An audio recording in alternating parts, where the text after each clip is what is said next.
Do anybody know who Francis Scott Key is? Nobody?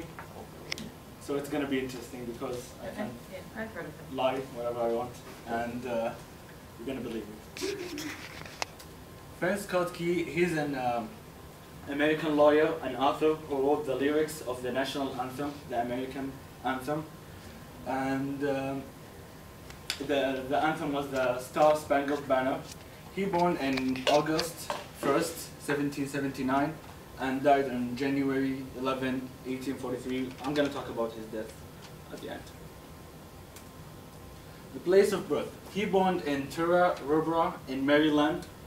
And if you go to this city, you're going to see this sign, Tura Rubra, the birthplace of Francis Scott Key, the author of our national anthem, the Star Spangled Banner. So that's what made him important for the whole world, but especially for America, because he wrote that, and he's also a fine lawyer and an author from his childhood. He was an author. Yeah, and his father was John Ross Key. He was a lawyer and a judge and an officer in the Continental Army. He came from a fine lawyer family.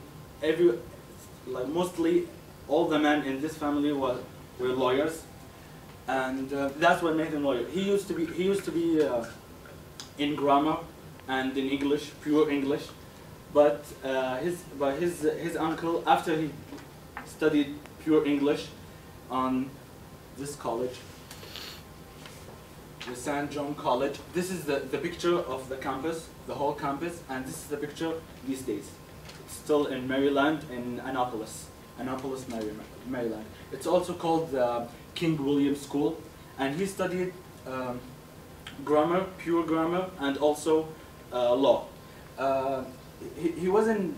Law wasn't inspired him a lot, but his uncle probably forced him to study law, because the whole family were lawyers, and that's if he studied grammar, that's gonna be like strange. You know, you have to be a lawyer, and they knew that if he become a lawyer, he will succeed.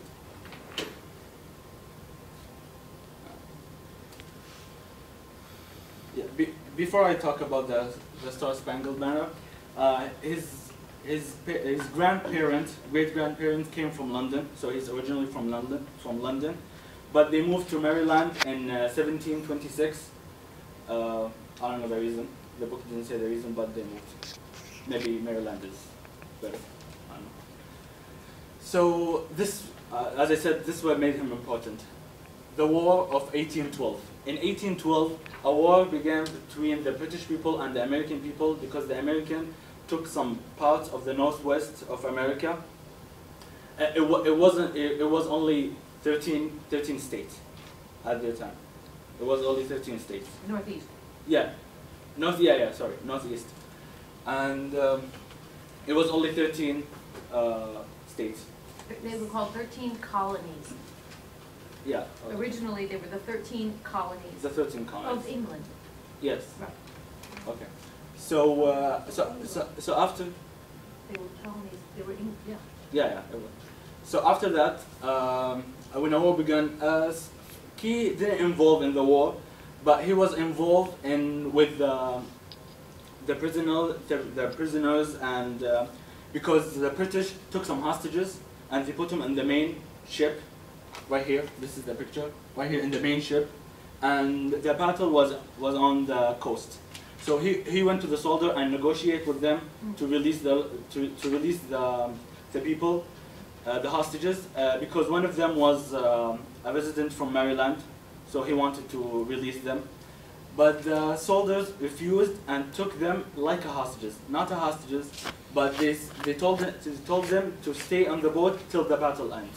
And they're gonna see who's gonna win, and I don't know. Maybe if the British win, they will not release them.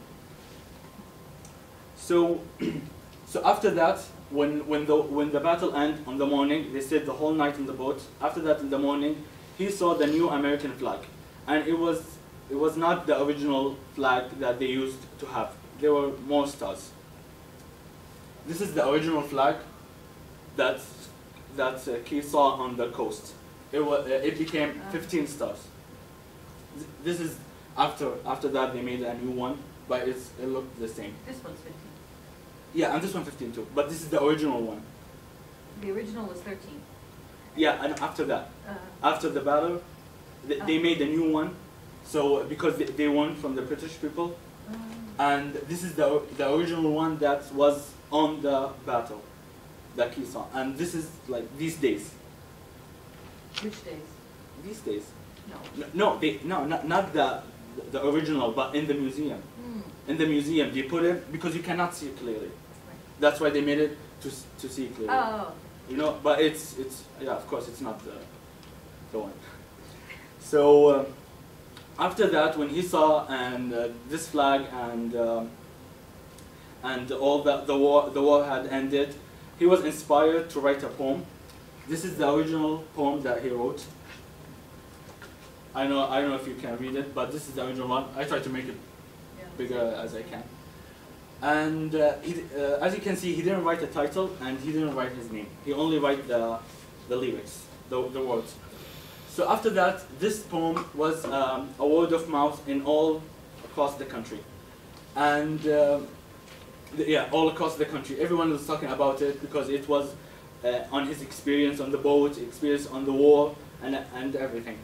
So after that, they published the poem with an author of a gentleman from Maryland. And after that, they knew that Scott Key, he was the author, and they made it the national anthem, the Star-Spangled Banner for the United States still now.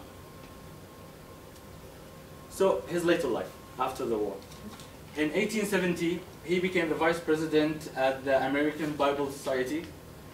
And after that, in 1832, he served as the attorney for Sam Houston. Finally, in 1843, he that's here. yeah, he used to live in Georgetown. So, but then in 1830 he moved here. In 1843, he died in his daughter's house, Elizabeth Howard, in Georgetown.